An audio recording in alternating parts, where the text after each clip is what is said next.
Welcome to the Salmon Runs YouTube. Enjoy the video.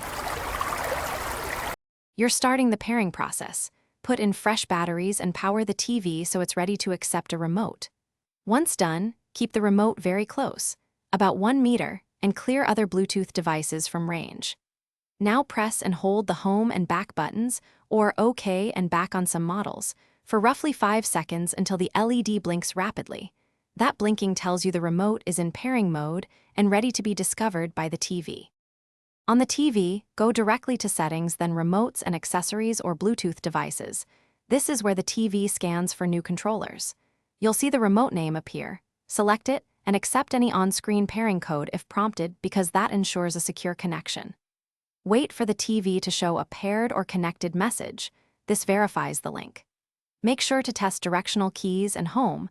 If navigation is laggy, move closer and repeat pairing to remove any interference. Finally, verify functionality. Navigate menus, use voice search, and adjust volume to confirm everything works as expected. If a button fails or pairing drops, reboot the TV and remove batteries from the remote for 10 seconds, then reinsert and repeat pairing. This often clears temporary faults.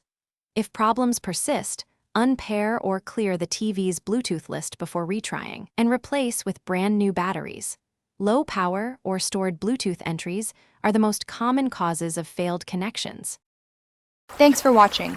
Consider subscribing if we helped you.